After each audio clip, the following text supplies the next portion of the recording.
Photographing fireworks can be tricky. It's so easy to end up with underexposed or overexposed or blurry photographs that you can't even tell what you were shooting. But there are some steps you can take to ensure success. So here are 8 tips to make sure you get the clearest, crispest, most breathtaking firework shots possible. Let's dive into this. First, and probably most obviously, is to use a tripod. You're going to be doing long exposures and you need that stability. Second is to use bulb mode on your camera. Bulb mode allows you to keep your exposure open for as long as you choose. You hold down the shutter when you want it open and you release when you want it closed.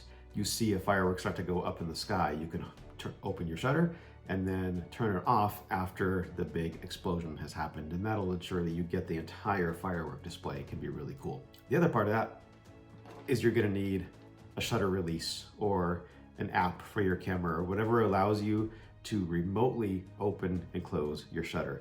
This is just a very cheap Amazon shutter release. If you do go the cheap way, like I did, and spend like 20 bucks, make sure the button gets a little sticky. So it has a hold feature, which is really nice. But when you're holding down that shutter, it's really easy to accidentally slide into hold. And then when you're trying to close your shutter again, you can panic a little bit and say, oh my God, why is it not closing? Well, it's because it's stuck in hold mode. The other thing that's super important is to get into your camera settings and turn off long exposure noise reduction. That's something that I learned the hard way. My first time shooting fireworks, I had that feature on, thinking that would be a good thing to have, but it really slows down your shooting because the camera processes the image after you take the shot. And it just adds, it could add 10, 15 seconds to your camera being ready to fire the next shot, and then you're missing fireworks in the sky. So turn off long exposure noise reduction, it's not needed. Okay, focus. This is super important. Make sure autofocus is off, so you're in manual focus, and then find a building in the distance. If there isn't something in the distance, a building or a bridge or whatever, then kind of default to your astrophotography knowledge. Find something in the sky, a star, and focus in on that and make sure that's a nice little pinpoint. And then don't touch focus anymore.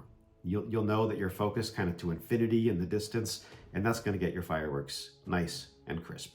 Settings. This is going to take some experimentation, but here's where you can start. Turn your ISO to 100. It's kind of a general rule to keep it there. It works.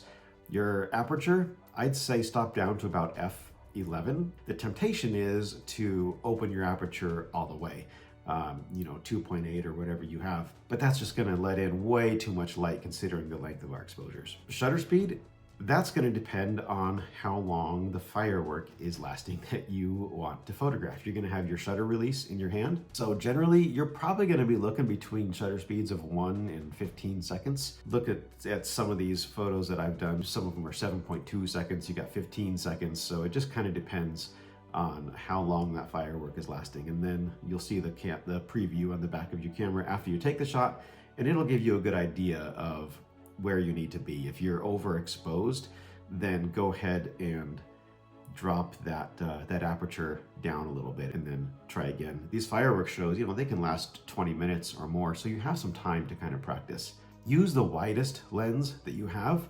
I shot my shots here with an 18 millimeter, and it probably would have been nice to even have a 16 millimeter. So depending on what you're shooting and where, it's from my experience, it's good to have the widest lens possible so you can capture the entire scene. And that kind of brings us into composition. It's tempting to just shoot the firework itself, but look for some foreground or background in your image too, so you can kind of tell the story of where you are and where these fireworks are happening, and capture more of an image that shows your actual location. These were taken at the Big Bay Boom in San Diego, so I wanted to show that. You can see the Coronado Bridge in the background and San Diego Bay and downtown, and so really cool story to tell there. So the widest lens possible helped allow to get those compositions to tell that story. And finally, experiment. None of this that I've said is set in stone, but it's a good starting place. So experiment with your aperture, experiment with your shutter speed, experiment with your composition. There's so many ways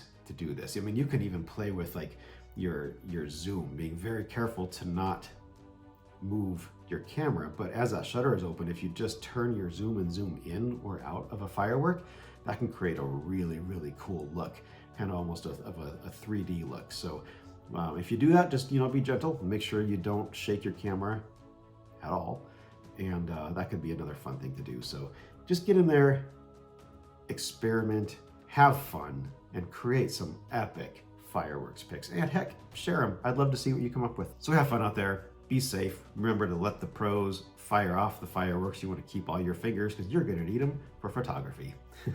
Thank you for being here, and I'll see you next time.